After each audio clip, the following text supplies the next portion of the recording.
जय हिंद दोस्तों, नमस्कार। बात कर लेते हैं आज के दिन भर की सारी बड़ी खबरों की, जहां सबसे पहले आपको बताएंगे पीओके में मचे बवाल के बीच दोस्तों ये मुद्दा अब ब्रिटेन में पहुंच गया। यूके में गूंजा पीओके में जुल्म का मुद्दा। शहबाज और मुनीर को मिली बड़ी धमकी दोस्तों, कहा कान खोलकर सुन ले, कोई थाना कोई अदालत काम नहीं करेगा। जिसके बाद जैसे ही पावर मिली कश्मीरियों को दोस्तों, शहबाज शरीफ और आसिम मुनीर को बता दिया आतंकी, बताएंगे आतंकवादी कहा गया है शहबाज मुनीर को। इतना ही नहीं दोस्तों, उधर भारत से भी मिल गया पीओके के कश्मीरियों को बहुत बड़ा सपोर्ट। कश्मीरियों ने कश्मीरियों को किया सपोर्ट दोस्तों, बताएंगे भारत से कौन सी चौंका देने वाली जानकारी सामने आई है, वहीं आपको बताएंगे। उधर आखिर अचानक ऐसा क्या हुआ कि चीन में भारत के नए राजदूत पद संभालते ही सीधा सबसे पहले किया तिब्बत का दौरा दोस्तों। आखिर क्या संदेश दिया भारत ने, उधर बताएंगे। बॉर्डर पर तनाव के बीच भारत नेपाल के ज्वाइंट वर्किंग ग्रुप की हुई बड़ी बैठक, सीमा पार प्रोजेक्ट को लेकर हुई चर्चा। वहीं भारत ने रूसी तेल खरीदकर कुछ भी गलत नहीं किया, जी हां, और उनके बचाव में उतरा यूरोपीय देश। जयशंकर जी वहीं थे मौजूद, बताएंगे एक से एक बेहतरीन जानकारी। बस आप वीडियो के अंत तक बने रहिएगा। और खबरों में आगे बढ़ने से पहले अगर आप भी मानते हैं कि पीओके को पाकिस्तान से आजादी मिलनी चाहिए और पीओके की जनता इस बार हासिल करके रहेगी और पीओके क्षेत्र भारत का अभिन्न हिस्सा था, है और रहेगा, तो सबसे पहले इस वीडियो को लाइक करके, चैनल को सब्सक्राइब करके, बेल आइकन दबा के कमेंट में जय हिंद जरूर कह दीजिएगा। बात कर लेते हैं पहली सबसे बड़ी खबर की, जहां पाकिस्तान के कब्जे वाले जम्मू कश्मीर में जहां एक तरफ कल पाकिस्तान और चीन के कब्जे से आजादी के नारे लगे थे, तो आज प्रदर्शनकारियों ने पाकिस्तानी प्रधानमंत्री Shehbaz Sharif, field marshal Asim Munir, PoK के प्रधानमंत्री फैसल मुमताज राठौड़ और राष्ट्रपति आसिफ अली जरदारी को कलादम यानी आतंकी बता दिया दोस्तों। साथ ही साथ अवामी एक्शन कमेटी के नेता ने कहा कि जिन कबायलियों ने 1947 में पीओके पर जबरन कब्जा किया था, जमीन कब्जाई थी, वो भी आज पीओके के प्रदर्शन कार्यों के साथ हैं। भीड़ को संबोधित करते हुए अवामी एक्शन कमेटी के नेता ने कहा है कि पहली बार ऐसा हुआ है जब प्रदर्शनकारियों का साथ जम्मू, गिलगित बाल्टिस्तान और लद्दाख दे रहा है। पाकिस्तान की क्रूर हुकूमत को चेतावनी देते हुए अवामी एक्शन कमेटी के नेता ने कहा है कि ये सिंध, बलूचिस्तान, डी चौक नहीं है, ये कश्मीर है, जहां एक लाश गिरती है तो लाखों लोग सड़कों पर आ जाते हैं। पीओके में पिछले मंगलवार से चल रहे प्रदर्शनों में अब तक 53 लोगों की जानें जा चुकी हैं दोस्तों, लेकिन क्रूर पाकिस्तानी हुकूमत और सेना के खिलाफ अपनी मांगों को लेकर प्रदर्शनकारी रावलकोट में डटे हुए हैं और पाकिस्तानी हुकूमत और सेना के खिलाफ बगावती रुख अपनाए हुए हैं। हालांकि पाकिस्तानी सेना और हुकूमत के खिलाफ बगावत में अवामी एक्शन कमेटी के नेताओं में मतभेद भी साफ नजर आ रहे हैं, जहां सरदार अमान खान और ख्वाजा मेहरान खुलेआम बगावती रुख अपनाए हुए पीओके की आजादी की मांग कर रहे हैं और पाकिस्तानी सेना के खिलाफ आर पार की लड़ाई का ऐलान कर चुके हैं। तो उमर नजीर और शौकत नवाज मीर पाकिस्तानी हुकूमत के साथ नर्म रुख अपनाकर मांगों को लेकर बातचीत की कोशिश कर रहे हैं। इतना ही नहीं दोस्तों, वहीं आपको बता दें ब्रिटेन में भी गूंजा पीओके में जुल्म का मुद्दा, कहा कान खोलकर सुन ले शहबाज और मुनीर, जल्द से जल्द समस्या का हल नहीं हुआ तो कोई थाना कोई अदालत नहीं बचेगी। क्या है जानकारी आपको बता दें। आजाद कश्मीर के लोगों ने बर्मिंघम यूके में पाकिस्तान के हाई कमीशन के बाहर पाकिस्तान को बहुत बड़ी कड़ी चेतावनी दी है। पीओके में हो रहे जुल्म को लेकर इन लोगों ने पाकिस्तान के खिलाफ जोरदार प्रदर्शन किया। इस दौरान प्रदर्शन कर रहे लोगों के नेतृत्व कर रहे शख्स ने पाकिस्तान को चेतावनी देते हुए कहा कि ये हमारा इकबालिया पैगाम है, फिर इसको कान खोलकर एक बार सुन ले कि अगर आज रात को रावलकोट में किसी भी तरह का जुर्म किया और जबर किया गया तो कल सुबह पूरे आजाद कश्मीर में कोई थाना कोई अदालत नहीं बचेगा, किसी सरकारी अफलात को नहीं छोड़ा जाएगा। बहुत बड़ी चेतावनी, बहुत बड़ी धमकी यूके से सीधा पाकिस्तान को दिया गया है दोस्तों। शहबाज मुनीर की हालत खराब कर दी गई है, यानी कि कश्मीर में जो बवाल मचा हुआ है, 53 लोगों की अब तक मौत हुई है। प्रदर्शनकारियों के मंसूबे और ज्यादा हाई हो चुके हैं दोस्तों। अब ऐसा लग रहा है कि पीओके की जनता हर एक सरकारी चीजों को मिटाने जा रही है पीओके में, और वही चीज इस धमकी में भी कही गई है कि ना कोई अदालत ना कोई पुलिस थाना बचेगा। इतना ही नहीं दोस्तों, इन लोगों ने वहां के एमएलए सहित सहूलियतकारों पर भी हमला बोला है और कहा कि यहाँ जितने एमएलए हैं जो सहूलियतकार हैं, किसी भी सहूलियतकार का घर महफूज नहीं रहेगा। आजाद कश्मीर के 45 लाख लोग एकजुट हैं और वे कभी भी पाकिस्तान के सामने नहीं झुकेंगे। प्रदर्शन के दौरान कई वक्ताओं ने अपने विचार रखे। इनमें से एक वक्ता का वीडियो सोशल मीडिया पर भी चर्चा का विषय बना हुआ है। प्रदर्शनकारियों ने पाकिस्तान प्रशासन को संबोधित करते हुए कहा कि पीओके के लोगों की शिकायतों और मांगों को नजरअंदाज करना भारी पड़ सकता है। वक्ता ने चेतावनी भरे अंदाज में कहा कि यदि रावलकोट या अन्य इलाकों में लोगों के साथ किसी भी तरह की जाति या बल प्रयोग किया गया तो उसके खिलाफ व्यापक जन आंदोलन खड़ा हो सकता है। उन्होंने दावा किया कि पीओके के लोग अपने अधिकारों के लिए एकजुट हैं और किसी भी दबाव के आगे झुकने को तैयार नहीं हैं। जिनको नहीं पता कि आखिरकार पीओके में बवाल क्यों मचा हुआ है तो उनको बता दें, समय समय पर पीओके के लोग, पीओके में रहने वाले लोगों और विभिन्न संगठनों की ओर से प्रशासनिक व्यवस्था, आर्थिक स्थिति और नागरिक अधिकारों को लेकर सवाल उठाए जाते रहते हैं। हाल के महीनों में भी पीओके में महंगाई, बिजली संकट, कर व्यवस्था और स्थानीय शासन से जुड़े मुद्दों को लेकर कई बार विरोध प्रदर्शन देखने को मिले हैं। अब इसी पृष्ठभूमि में ब्रिटेन में हुआ यह प्रदर्शन भी महत्वपूर्ण माना जा रहा है, क्योंकि इसमें प्रवासी समुदाय के लोगों ने खुलकर अपनी नाराजगी जाहिर की है। दोस्तों, अगर आप भी मानते हैं कि इन प्रदर्शनकारियों की नाराजगी बिल्कुल जायज है और हम इसका खुलकर समर्थन करते हैं तो वी सपोर्ट पीओकेज पीपल कमेंट में अवश्य कह दीजिएगा। आपको बता दे, इतना ही नहीं, जब बात इस बवाल की हो ही रही है तो आपको बता दे, भारत से भी तगड़ा सपोर्ट मिल रहा है पीओके की जनता को। दोस्तों, मदद वाला सपोर्ट नहीं बल्कि हम तुम्हारे साथ खड़े हैं वाला सपोर्ट मिल रहा है। जी हां, जानकारी सामने आ रही है। जम्मू में बीजेपी पीओजे के रिफ्यूजी मोर्चा ने पाकिस्तान नियंत्रण जम्मू कश्मीर में बढ़ते इन जन विरोधों के समर्थन में भारी प्रदर्शन किया। वहां के लोगों पर कथित दमन के खिलाफ शनिवार को जम्मू में ये बीजेपी पीओजे के रिफ्यूजी मोर्चा के कार्यकर्ता अब सड़कों पर उतर आए हैं। प्रदर्शनकारियों ने पाकिस्तान विरोधी नारेबाजी करते हुए पीओजे के लोगों के समर्थन में आवाज बुलंद की और केंद्र सरकार से इस मुद्दे पर निर्णायक कदम उठाने की मांग कर डाली। इस प्रदर्शन के दौरान कार्यकर्ताओं ने आरोप लगाया कि पाकिस्तान सरकार पीओजे में बढ़ते जन आंदोलनों को दबाने और कुचलने का प्रयास कर रही है। उनका कहना था कि बढ़ती महंगाई, बेरोजगारी, बिजली संकट और राजनीतिक अधिकारों की कमी के कारण वहां के लोगों में पाकिस्तान प्रशासन के खिलाफ भारी रोष, भारी नाराजगी जाहिर कर रहे हैं। बीजेपी पीओजे के रिफ्यूजी मोर्चा के नेताओं ने कहा है कि पीओजे की जनता लंबे समय से अपने अधिकारों के लिए संघर्ष कर रही है, लड़ रही है और अब बड़ी संख्या में लोग भारत के साथ जुड़ने की इच्छा जता रहे हैं। उन्होंने दावा किया कि पाकिस्तान द्वारा अपनाई जा रही नीतियों के कारण वहां के हालात लगातार बिगड़ते जा रहे हैं। दोस्तों, मोर्चा के नेताओं ने क्लियरली कहा है कि जिस तरह से साल 1971 में भारत की भूमिका के बाद बांग्लादेश का गठन हुआ था, ठीक उसी तरह अब समय आ गया है कि पीओजे के लोगों की आकांक्षाओं और भावनाओं को भी ध्यान में रखा जाए। उन्होंने केंद्र सरकार से पीओजे को भारत का अभिन्न हिस्सा बताते हुए उसे भारत में शामिल करने के लिए आवश्यक कदम उठाने की मांग की है, अपील किया है। प्रदर्शन के दौरान कार्यकर्ताओं ने तिरंगा लेकर पाकिस्तान के खिलाफ नारे लगाए तथा पीओजे के लोगों के साथ एकजुटता व्यक्त की। हालांकि प्रदर्शन शांतिपूर्ण ढंग से संपन्न हुआ क्योंकि पुलिस और प्रशासन की ओर से सुरक्षा के पर्याप्त इंतजाम किए गए थे।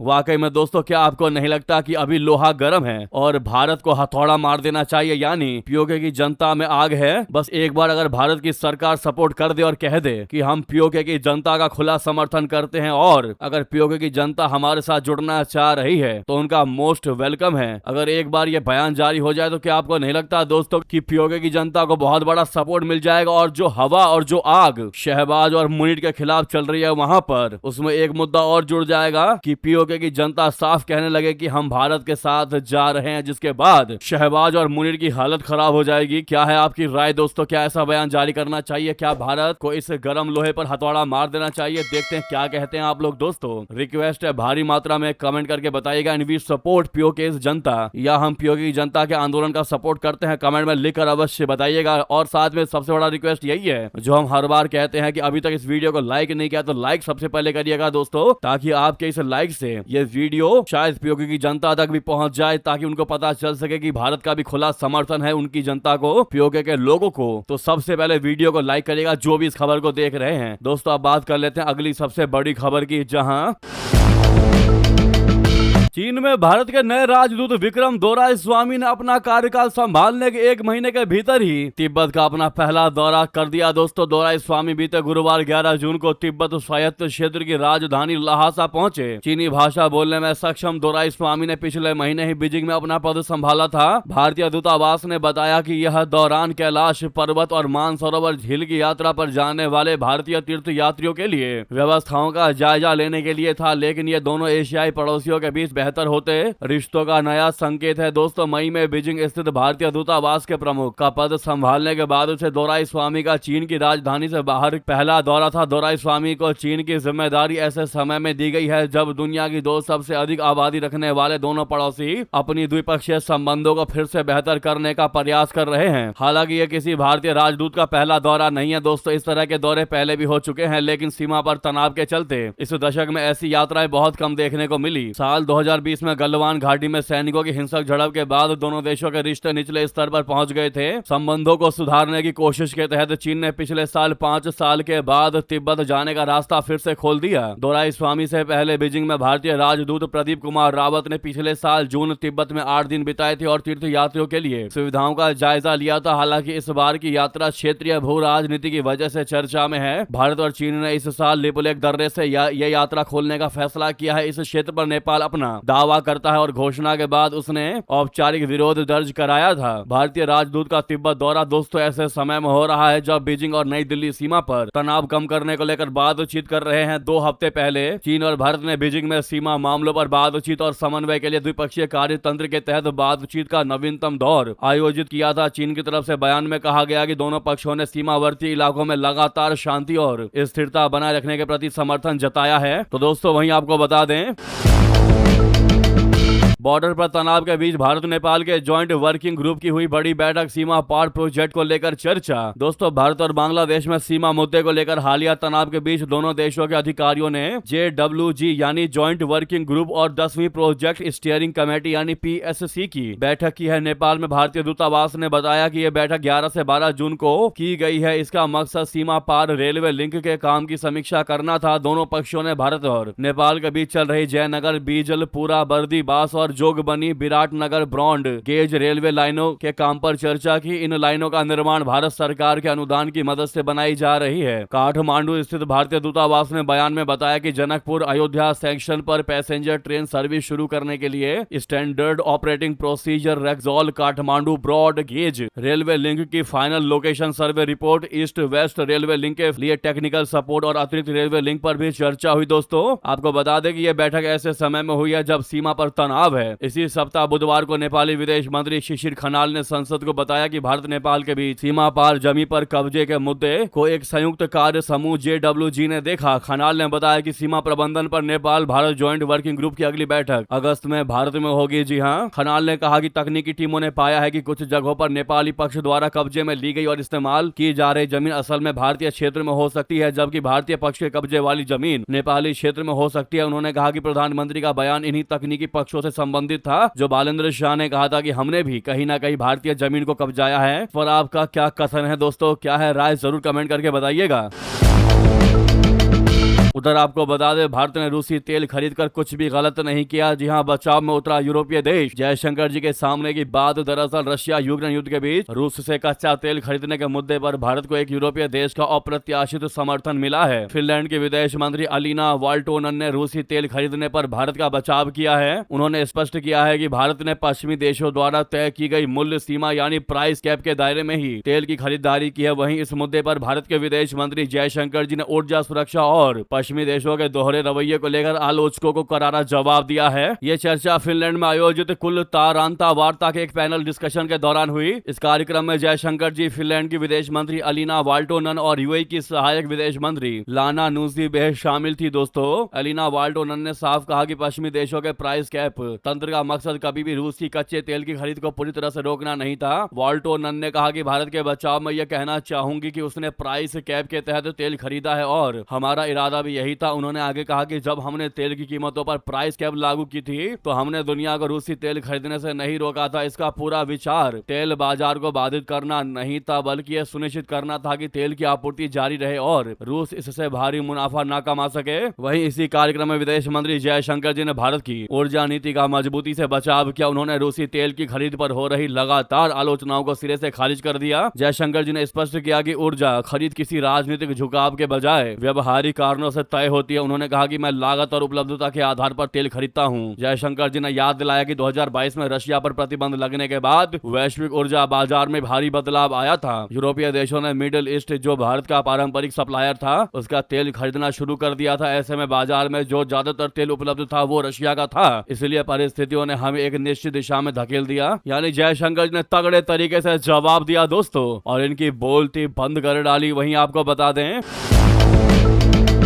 प्रधानमंत्री मोदी जी फ्रांस और स्लोवाकिया यात्रा पर हुए रवाना। G7 की मीटिंग में लेंगे हिस्सा, साउथ ग्लोबल की भी होगी बात। दरअसल प्रधानमंत्री नरेंद्र मोदी जी शनिवार को फ्रांस और स्लोवाकिया की यात्रा के लिए रवाना हो चुके हैं। वहां उनका कूटनीतिक कार्यक्रम काफी व्यस्त रहने वाला है, जिसमें द्विपक्षीय बातचीत, बहुपक्षीय बैठकें और आर्थिक व सांस्कृतिक सहयोग पर खास जोर देना शामिल है। सोशल मीडिया प्लेटफॉर्म एक्स पर एक पोस्ट में प्रधानमंत्री मोदी जी ने कहा कि अगले कुछ दिनों में मैं कई कार्यक्रमों में शामिल होने के लिए फ्रांस और स्लोवाकिया में रहूंगा, जिनमें द्विपक्षीय बातचीत, बहुपक्षीय बैठकें और भारतीय समुदाय के लोगों से बातचीत शामिल है। मेरा ध्यान आर्थिक और सांस्कृतिक संबंधों को मजबूत करने पर होगा। जैसा कि आप प्रधानमंत्री मोदी जी का ये ट्वीट देख पा रहे हैं दोस्तों, प्रधानमंत्री मोदी जी ने कहा कि इस यात्रा की शुरुआत निस में होने वाले कार्यक्रमों से होगी, खासकर भारत इनोवेट्स कार्यक्रम से, जिसमें राष्ट्रपति मैक्रोन भी मौजूद रहेंगे। चूंकि भारत फ्रांस इनोवेशन वर्ष मना रहे हैं, इसीलिए भारत इनोवेट्स एक शानदार मंच होगा जो इनोवेटर्स, स्टार्टअप्स और इनोवेशंस की दुनिया से जुड़े लोगों को एक साथ लेकर आएगा। ऐसे में all the best PM Narendra Modi ji. Comment में आप लोग भर भर कर लिख दीजिएगा जो भी वीडियो को देख रहे हैं। वहीं आपको बता दें एक बड़ी और चौंका देने वाली खबर, असम के जोराहट में भारतीय वायुसेना का प्लेन हुआ क्रैश, जिसमें 5 अपने जवान हो गए शहीद। दोस्तों, जांच के लिए आदेश जारी कर दिया गया है। बता दें,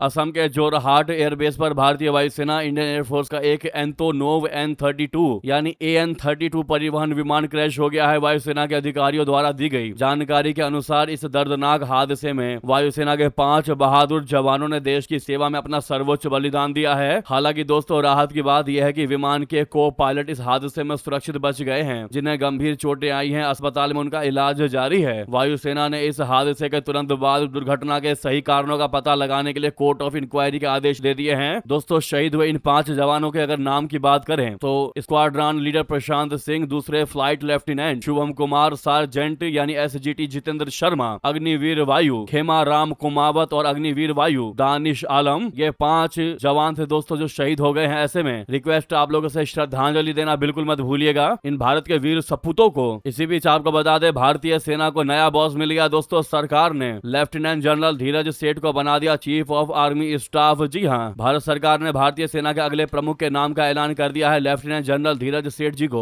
भारतीय सेना का नया चीफ बना दिया है। वे मौजूदा सेना प्रमुख की जगह लेंगे और जल्द ही अपना कार्यभार संभालेंगे। दोस्तों, जनरल धीरज सेठ अभी उप सेना प्रमुख यानी vice chief of army staff के रूप में कार्यरत हैं। सेठ मौजूदा army chief general Upendra Dwivedi ji की जगह लेंगे। जनरल उपेंद्र द्विवेदी जी का कार्यकाल जून 2026 तक है। जनरल उपेंद्र द्विवेदी जी ने साल 2024 के 30 जून को आर्मी चीफ का पद संभाला था। आर्मी चीफ का कार्यकाल 3 साल या 62 साल की उम्र जो भी पहले पूरा हो जाए तब तक के लिए होता है। ऐसे में भारतीय सेना के इस नए बॉस लेफ्टिनेंट जनरल धीरज सेठ को आप लोग कांग्रेचुलेशन अवश्य कहिएगा कमेंट में। लगे हाथ तो वीडियो को लाइक करके, चैनल को सब्सक्राइब करके, बेल आइकन दबा के कमेंट में जय हिंद कह दीजिएगा। मिलते हैं आप अगली बड़ी खबर में। दोस्तों, यहाँ तक बने रहने के लिए आप सभी का बहुत बहुत धन्यवाद। रिक्वेस्ट है, जहां पर भी आपका ग्रुप हो व्हाट्सएप, फेसबुक, एक्स पर शेयर करना बिल्कुल मत भूलिएगा। जय हिंद, जय भारत।